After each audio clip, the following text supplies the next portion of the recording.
1, 2, 3.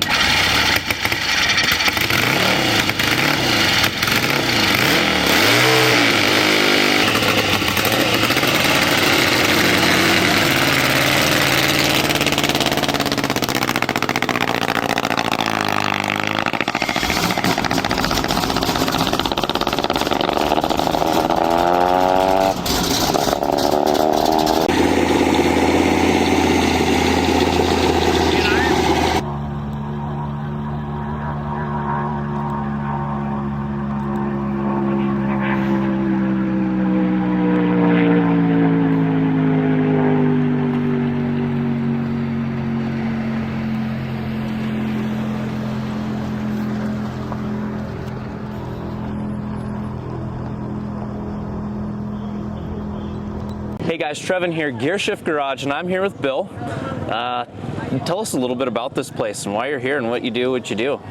Well, we're out here. This is the longest lake bed there is in North America to test everybody in their land speed. We go for 5 miles of racing. Anywhere. We've had one car. This is piston driven, wheel driven only. We've only had one car go over 500 miles an hour. Most people are 300 to 400. 200 is pretty common out here. Oh wow! 5 miles is the length of this 5 miles, and then we have usually 4 to 5 miles to shut down, slow down. Got it. Wow. How long have you been doing this? All my life. All your life.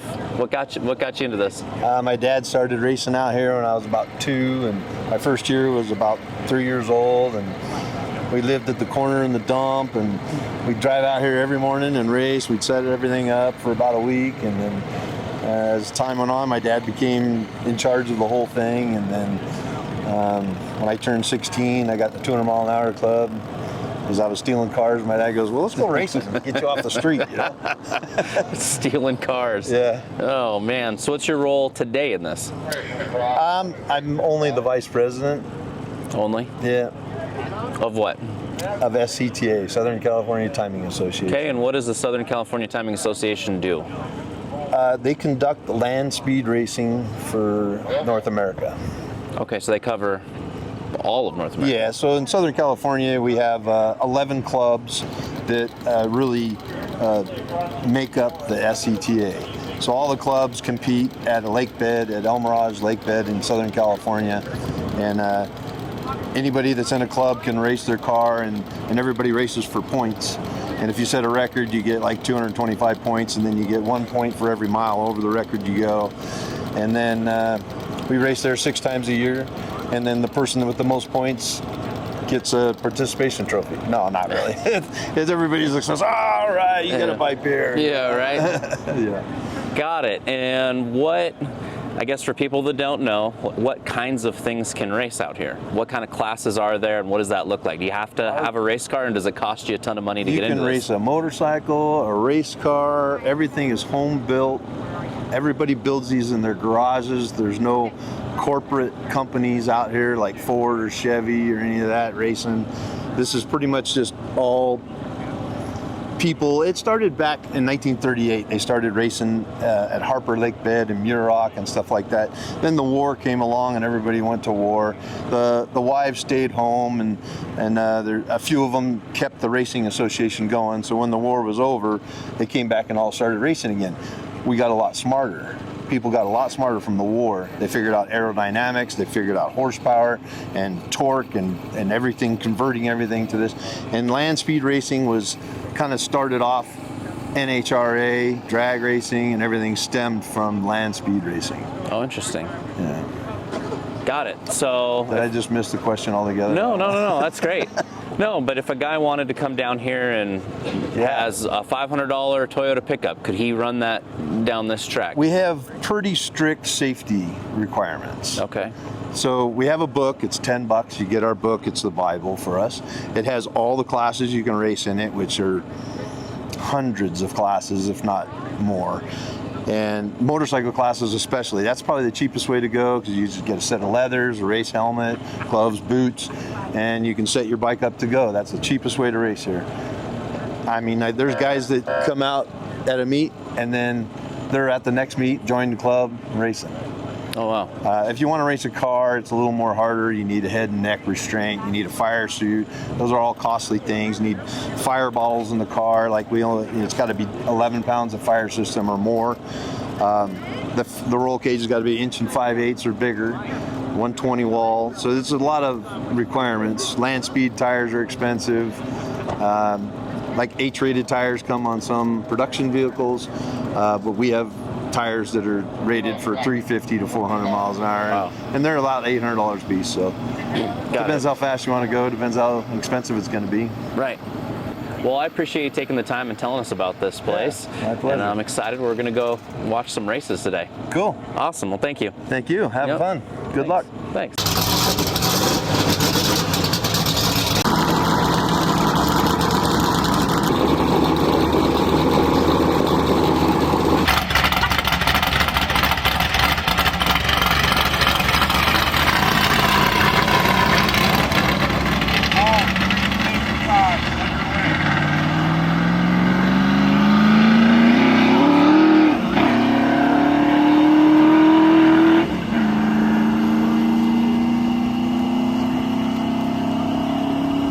My name's Mark Miller. I own this 1953 Chevy pickup, or GMC pickup. Owned it for about 5 years. Been racing here on the Salt Flats for 25 years. Holy smoly. Yeah, I've got, this truck currently holds all the XO pickup records. What is gas, that? Okay. Gas records. There are fuel records. I don't have the fuel records, so I have So XO class. XO pickup class, Okay. which is a 59 or older motor and a 46 or newer truck.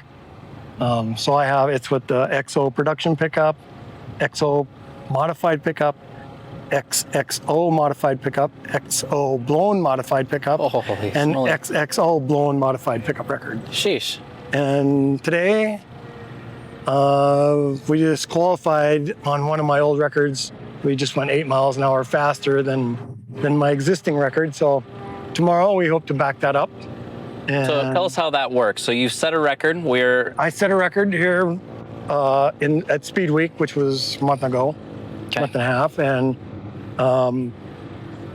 now I've come back, and the record I set at Speed Week was 151. And so we had some problems. I've worked on those problems. We came back, and this morning we ran 158 miles an hour on that 151 mile an hour record. So tomorrow morning at 8 o'clock, we'll do what they call a return record run. And I'll go back down the course.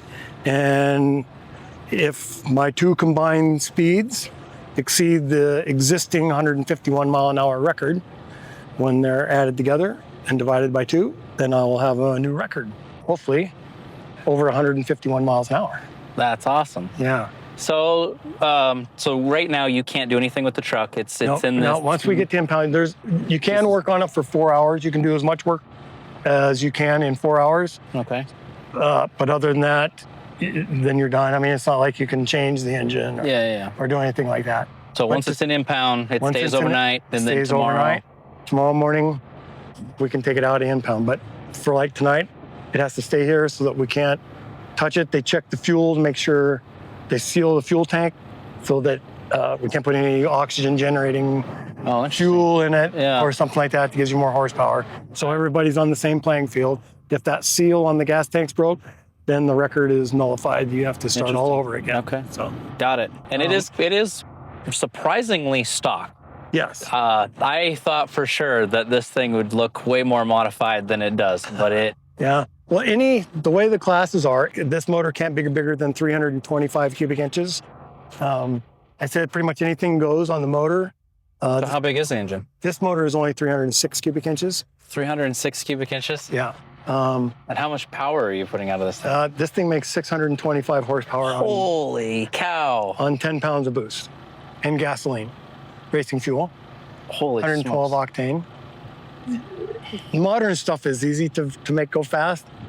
You know, there's nothing you buy off the shelf for this thing. It's all handmade or custom made. And, you know, these engines are so simple and so fun to work on, and they work. And that's what kind of intrigued me into running these classes. I mean, it's just really a fun class. Yeah. It's not like you can just go to a book and say, oh, yep, this is what we got to do to make this much horsepower. Yeah, right. And it'll stay together. Right. Because the learning curve out here is pretty steep. Right. It's taken me a lot of years to perfect this and my other car too. I mean, it's What got you into this whole sport? well, I'm a mechanic by trade, and a mutual friend of mine knew a guy in our town that was building the Bonneville car, but he couldn't make it run. He wondered if I could come and look at it and make it run. So I was like, okay. So I did it.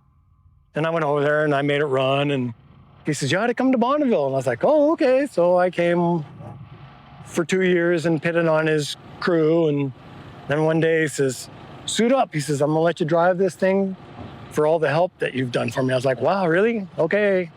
And that was the last time I drove somebody else's car. I've been out here every year since with my own. Holy smokes. How many years is that? 27 years. 27 years. That I've been coming, so. Well, that's awesome. Thank you. We're excited to see tomorrow. Yeah. And I'm hoping to back this up and back it up. be And back here again tomorrow. Yay. yep, and we'll see that record. So it was a pleasure. Nice meeting you and talking to you. And thank you we'll guys. see you tomorrow. Okay, we'll see you tomorrow. My name's Richard Norton. I'm from Vancouver Island, Canada, and I like to go fast. In what? My 1990 Isuzu pickup truck. So the big thing out here at Bonneville is you got to get a rule book. That's the number one thing you got to do. And when you get a rule book is you look through a class. Like to have a car to build for the class, it's really hard. Like if you're gonna have a Camaro or a Firebird like that, there's guys that have been out here for 40, 50 years and they've been racing and you're racing experience, and it's really hard to do. So what we did is we opened the rule book up and we had decided on a Chevy LS with a turbo, so that's C blown. And we went through and we found the slowest record we could find, which was a mini truck. So the first thing we did was we opened up our classified site before Marketplace, and right at the top of it was a $300 Isuzu, ready to go with a bad engine. So we went and bought it, and in 11 months we turned it into a box that showed up here, and we set a record at 180 miles an hour in a truck that had a 67 mile an hour top speed when it was brand new. Holy cow. So since then the bug's really bitten us, and it's grown, and there's a lot more stainless and a lot more turbocharger and a lot more fire system and a lot more fire suppression system, so it just grows. And it's just, So when's the last time you were out here? we were out here in 2022, and on Friday night before the race it rained, and we came out here and the water was that deep. Holy smokes. So it shut us down, and then we went drag racing the next year, and then work caught us up next year, so we're out here for the first time in 3 years. Okay. So And what's your what speed are you hoping to achieve? there's bench racing and there's real racing. So if you bench race this truck with the horsepower and the gear ratio it's got, at 7,500 RPM it'll do 260 miles an hour. Holy So cow. it's been 195 miles an hour one way, and it's just, if you're going to leave your foot in it, and if you're tough enough, and if the temperature will stay good enough, it should go 235, 240 in a $300 pickup truck. Tell us how are you making this power? What have you done to this thing? The best part about Bonneville, it's not drag racing, so you can be on a budget. You don't have to invest in something that you got to travel to a different country to do once a year. So it's pretty affordable. It's got a stock GM transmission. It's got a stock Ford 9-inch rear differential, so it's not too fancy. The engine's hot, so it's a piston and rod CNC head deal with obvious Holley high ram intercooler. Right. So it's never been on a dyno. It never probably will ever see a dyno because of where we're from, but it should make 4 digits if you really push it as hard as you can. But we just got to keep turning it up. If we go out and go 220 and we need a bit more, it's just a little bit more boost. Just turn it up. We're not trying to make a number, we're just trying to make that speed, and whatever it takes to turn it up to get there, and that's what we got to do. Got it. So tell us a little bit, I guess, about the truck itself. You said this thing was $300. Like, must have been in rough shape, It was or what? one owner truck. It was a lot nicer then than it is now because it hasn't been out in the world's worst environment 4 times now. So it was mint, still had little decal on the back for the hospital employees union for the guy that drove it, that worked laundry forever, and the engine blew up on him, so we bought it $300 and brought it home and did that. That's a Canadian truck? Canadian, yeah. You buy the same thing in the States everywhere. Yeah. It's sold brand new in Vancouver Island, and the only time it's ever left the island is to come up here and come down here and go racing. So. Oh, that's awesome. What's it like in there about 150? I would imagine it gets a little scary. You got a license, so under 200 miles an hour, you license every 25 miles after 125. So you're sitting there just chugging along. You do your math and you go and you're off your tack. So at X RPM and X gear, you're going X amount of speed. So I get up to speed and I got another mile to go and I'm getting confident. So I take my hand, put it on the shifter, and I just start taking fingers off. And I had my pinky finger and my thumb holding the steering wheel at 175 miles an hour in this thing, and it was just dead smooth, dead straight. And it doesn't feel fast because there's nothing to gauge your speed out there. Oh, I'm sure. Other than the mile markers, that. and like once you hit that 1 mile marker, you're sitting there waiting for the next one and the next one, and it's. I never thought of that. Yeah, it doesn't seem like you're going that fast. Like one of my biggest takeaways from Bonneville is like you end up just down here on the return road, and you stop, you get out, and you've never driven a car so hard and shut it off right away. And you get out, it's dead quiet, you're by yourself because your truck's trying to catch up to you. Your heart's 1,000 miles an hour, you can't hear a single thing, and it's just the truck tinking, and it's the most serene experience with a car you can ever have. Just at the end of the run, sitting there like, holy crap. And then your friend's got to show up and take your pants off because you're so sweaty you can't do it yourself. There's nothing else like it, man. You can't go drag racing, you can't go oval track racing. It's just at the end of the track by yourself after you've successfully done something. That's awesome. It's the coolest thing you can do in a car. That's so cool. Cool, guys. Well, good luck, and we'll catch up with you tomorrow. Appreciate your time. My name is Remi Woodward. I'm trying to get a world record for the 650 production class, and I have to go over 170.8 miles per hour. Man, and you ran yesterday twice? Yeah. What'd you get yesterday? I did 169.1, I think, and then we changed my sprockets and I did 165. So hopefully we're only 1 mile per hour off with our current configuration, and we're hoping with this morning air we will get our qualifying record. What'd you change from yesterday? We just put our old sprockets back on, and team morale. Now, as you can see, everyone's here, and we're really hoping to qualify for this record. That's awesome. Do the conditions make you a little nervous? It's sprinkling a little bit. I think it'll honestly help me. I think that now that the salt is a little more sticky, it'll stick to my tires and I'll have better traction. Probably the cool weather maybe help the bike run a little bit. I agree. Yeah. We tuned her, so she definitely runs better in the mornings now. So I think she'll do good. Awesome. Well, good luck. So I'm Keith Pedersen. I'm the president of the Southern California Timing Association. This event is sponsored by the Bonneville National Incorporated, and they turn it over at the very beginning to the Southern California Timing Association, the SCTA, to run.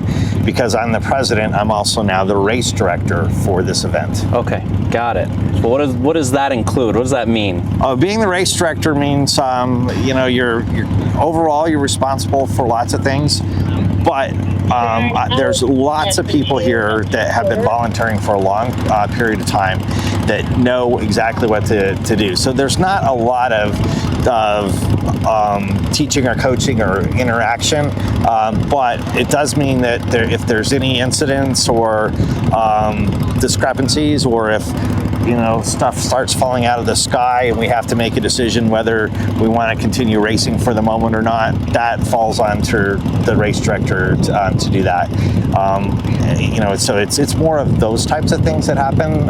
Occasionally there'll be judgment calls that have to be done with a racer or something like that, and that would involve the race director. Got it. But you've been here racing for a long time. This is my 35th or 6th year at the Salt Flats. Been racing some type of racing since I was 13, and so I've been racing pretty much my entire career. What got you into this whole thing? So I was off-road racing before I came to this, and a good friend of mine, Mike Mangeli, who is the proprietary of the White Goose Bar Racing, which is he and I are both in that. He knew that I was racing off-road, and he said, "Hey, can you come out and can help crew for me, and he was short some crew, and I said, sure, I'll go do that. And I crewed for him, and you know, one thing in the letter, another, he drugged me up here, and he said, well, I've got a truck, maybe you want to drive it a little bit, and pretty soon I became a primary driver. So I've been got hooked. Yeah. So my first pass was 2000, so 25 years ago on the assault, and I hold many records up here, and it's a lot of fun, including getting in the 200-mile-an-hour. Oh, that's awesome! Yeah. Very cool. You had a truck here yesterday. We got you taken off yesterday. You made a pass, then you ran today, right? Yeah. So yesterday was great. We did 2 passes. The first pass we needed to sort some things out, and we got some data, and we did that. And the second pass was really a fun run. It did 189 miles an hour on a 170-mile-an-hour record. So, you know, what could go wrong, right? Well, we discovered what could go wrong this morning. We did the record return run and only got about 1.5 miles. You know, I was taking off, and we figured out a little bit more boost that we could put in it, and it was a lot of fun. I took off because I have a push start, so I take off in second gear, and it started to accelerate, and I watched the RPMs just really climb, and I was able to kind of pedal back and really get some horsepower out of it, and got that thing into third gear, and that was just screaming through the gears, and went to find fourth, and there was no fourth. And it turned out there were no more gears. Somehow we had a catastrophic failure in the transmission. Dang it. And we are now done, and that record still sits at 170 miles an hour. And the worst part about that is when we came here for Speed Week, we had an intercooler failure, and we were done with that. So we've had not the best luck on the salt with the truck this year, but it's all right. That's what it's about, right? That's what it's about. Overcoming those problems. Well, we appreciate your time. Thank you for telling us about this, and sorry about the bad luck. But it's all right. That's racing. That's racing. Yeah. You know, it's all good. But thanks for your time. Yeah, appreciate it. Thanks.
So your name's Mike, right? That's right. I don't know your last name yet, but Strasburg. Strasburg. Well, it's a pleasure to meet you.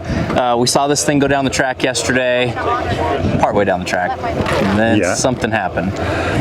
Yeah, we had a little issue with our timing retard, and it ended up with just a little bit more timing than it liked when we turned on the nitrous. And then the thing, it has burst panels that opens to save it from damaging the manifold or anything like that in the engine, but we did a little body damage, and so they worked on that, and some friends from Salt Lake brought some parts out early this morning and was able to get it all put back together. Oh man, how fast are you going when it? Not very fast. It was like 270 or something. Not very fast. Well, how fast does it go? What's your goal? About 380. Holy smokes, is that what you're going to try to do right now? That's the plan, to try to get up there and try to take one of my brother holds the record in the class AA Fuel Lakester. So I'm trying to take one of his records, and his wife took my last record here a year ago. So now I got to have a little payback.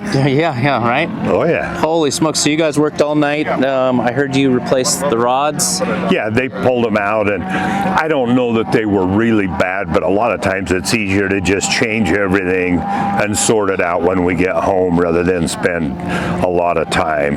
Got it. You know, and they don't let you stay on the salt all night. We worked till they kicked us out, and then come out when it opened this morning. So we've got a lot of really good crew guys that can get everything done when we need it. Sounds like it. That's awesome. Well, we're excited to see this thing go down the salt. It's pretty incredible. Well, thank you. Yeah. We'll let a couple of cars go, but I think it'll be just fine. Awesome. Well, it was a pleasure meeting you. We'll find out. You too.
on 388.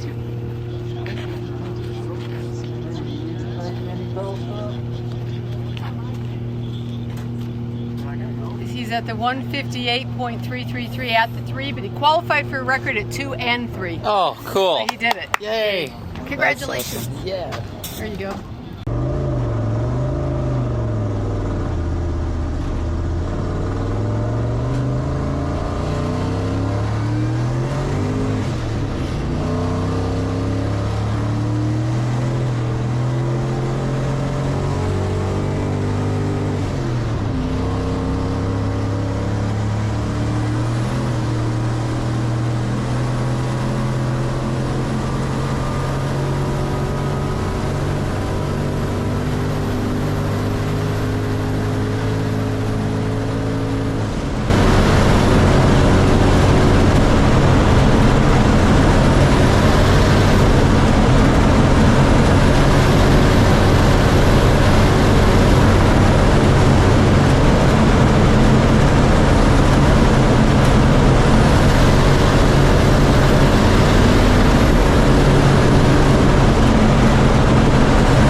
thought you had a spin out. What happened out there? Just lost traction, kept spinning, kept fishtailing, and when it pitched pretty much sideways, I pulled the chute, got out of the throttle, and then it was just tank slapper, back and forth, back and forth. Ended up stopping on the turnout, and I fired it up and drove off the course, and then got a PP slap for that one. So, for those of you who don't know, when something happens, you're supposed to stay put, Yeah. right? Yeah. And I'm sure adrenaline was rolling. Yeah, it was for sure. And natural reactions just to get out of there. I didn't make a full spin, but it was pretty damn close. And just scared the crap out of you. Wasn't too bad. I think it would have been worse if I actually completely spun. How fast were you going when you went in the spin? 189.6 miles an hour. So, dang. Yeah. Yeah. Yeah. What do you think you can do to remedy? A little light, maybe. Yeah, I think we need better boost control.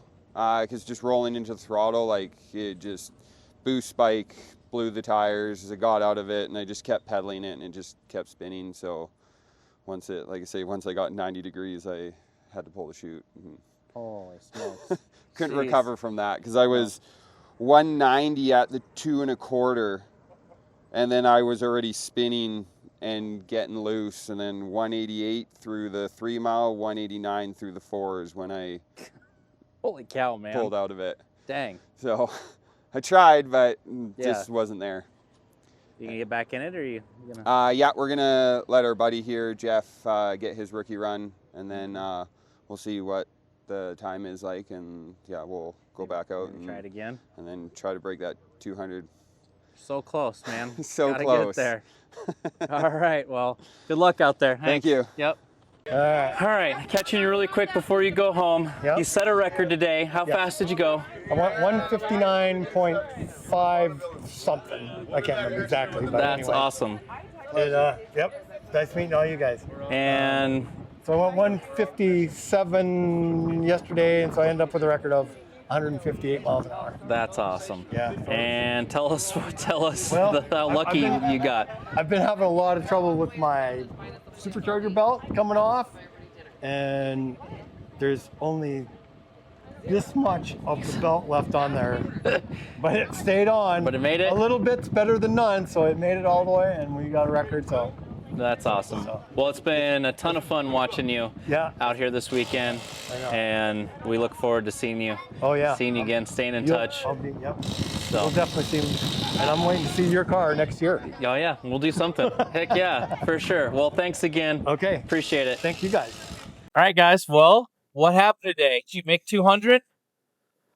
201. 201. That's awesome. Yeah, so we had a really good day. We started with that spin you guys talked to us about, so it's a little tough. We went to tech, but when the tech guy was here to check our tires and everything, I just, hey, can we throw our putty in that? Jeff, come here. Threw our fire suit on him, got him teched out, went out, got his license.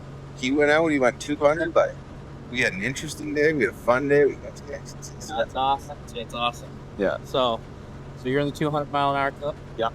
Well, not the red hat, the red hat. but yeah, we're in the 200 mile an hour club. Yeah. We're 200 miles an hour. Yeah. And then what'd you end up with? I ended up 204. 204. And yeah, this is the third meet, and this is the first time I've been faster than this guy. So, You think I was gonna hit you? Nate, you guys pick on us all the time. All right. Well, that's awesome, guys. So this was a really cool story. Kind of you had kind of the whole gamut here, seeing it run. And we had, it seems like everyone we talked to that set out there to achieving their goals. And, a little scary this afternoon. Yeah, but a little bit, but overcame that. Yeah.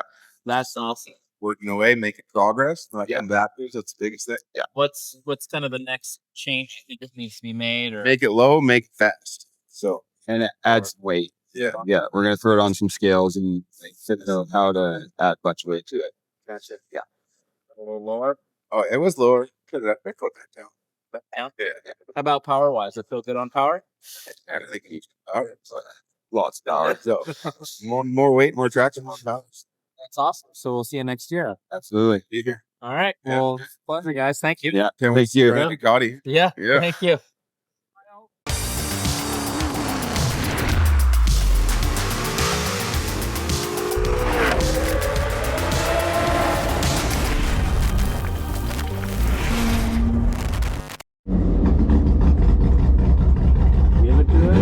He's ready.